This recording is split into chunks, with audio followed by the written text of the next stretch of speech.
New sponsor by Lords furniture জগতের এক উজ্জ্বল নাম।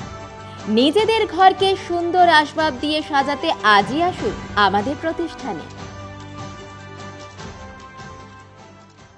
জেলা ক্রীড়া সংস্থা পরিচালিত সুপার ডিভিশন ও ফার্স্ট ডিভিশন ফুটবল লিগ 2024-এর পুরস্কার বিতরণী অনুষ্ঠানে রানার্স আপ ট্রফি নিতে অস্বীকার করেছিল রায়কোটপাড়া ইয়াং অ্যাসোসিয়েশন।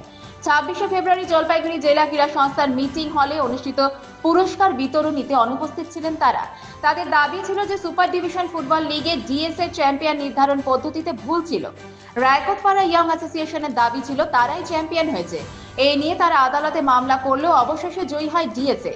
অবশেষে পুরস্কার বিতরণী অনুষ্ঠান বয়কট করে রায়কোটপাড়া ইয়াং অ্যাসোসিয়েশন। জেলা ক্রীড়া সংস্থার কার্যকরী সভাপতি গৌতম দাস রায়কোটপাড়া ইয়াং অ্যাসোসিয়েশনকে ফোন করে জানায় যে 3 দিনের মধ্যে পুরস্কার নিয়ে যাওয়ার জন্য, তা না হলে জেলা ক্রীড়া সংস্থা উপযুক্ত পদক্ষেপ গ্রহণ করবে। তারপর বৃহস্পতিবার রায়কোটপাড়া জেলা ক্রীড়া সংস্থার সাথে যোগাযোগ করে জানায় যে তারা শুক্রবার জেলা ক্রীড়া সংস্থার অফিস থেকে পুরস্কার নিয়ে যাবে।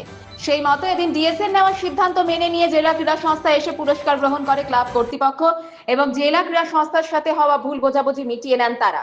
পুরস্কার তুলে দেন জেলা ক্রীড়া সংস্থার সহসভাপতি তাপস কুমার দত্ত, অলোক সরকার ও সম্পাদক সুহিত মণ্ডল।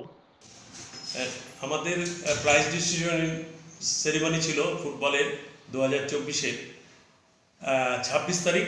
সেদিন এবছর চ্যাম্পিয়ন হয়েছিল নেতাজি মডার্ন ক্লাব, রানার্স হয়েছিল রায়কোটপাড়া ইয়ং সুপার ডিভিশনের, এবং ফার্স্ট ডিভিশনে চ্যাম্পিয়ন হয়েছিল পান্ডাপাড়া বয়েজ এবং রানার্স হয়েছিল জলপাইগুড়ি এবং আমরা খুব দুঃখ পেয়েছিলাম যে রায়কোটপাড়া ইয়ং সেদিন আমাদের প্রাইজটা নিতে আসেনি এবং শেষ মুহূর্তে তারা জানিয়েছিল যে আমরা প্রাইজ নেব না এবং প্রাইজটা আমরা কিছুতেই গ্রহণ করব না। কিন্তু আমরা তাদের বলেছিলাম যে আপনারা এই প্রাইজটা নিয়ে যান, অনেক অনুরোধ করেছিলাম, সেদিন নেয়নি। কিন্তু তাদের সুবুদ্ধি হয়েছে, তারা আমাকে কালকে ফোন করে যে আমরা যেটা হয়েছে সেটা সেখানেই শেষ হোক, আমরা প্রাইজ নিতে আগামীকাল আপনাদের ডিএসতে যাব আমাদের কর্মকর্তারা, এবং সেই যে তারা আজকে আসে এবং আমাদের জেলা ক্রীড়া সংস্থা দপ্তরে আমাদের ভাইস প্রেসিডেন্টরা ছিলেন সেখানে, তাপস দত্ত, অলোক সরকার, তারপরে ফুটবল সেক্রেটারি, ভলিবল সেক্রেটারি সবাই ছিলেন। তারা তাদের মাধ্যমে তাদের উপস্থিতিতে আমি তাদের হাতে তুলে দিই এবং তারাও তাদের ভুলটা বুঝতে পেরেছে। এজন্য আমরাও আনন্দিত এবং তারাও খুশি হয়েছে। আমরা চাই খেলার মাঠের জিনিস খেলার মাঠেই হোক, এটা যাতে অন্য জায়গায় না যায়, এটাই আমাদের একমাত্র কাম্য। জলপাইগুড়ি মার্চেন্ট রোড আরবি দে কমপ্লেক্স সুবর্ণা, এখানে আপনারা পেয়ে যাবেন রকমারি গিফটের সম্ভার।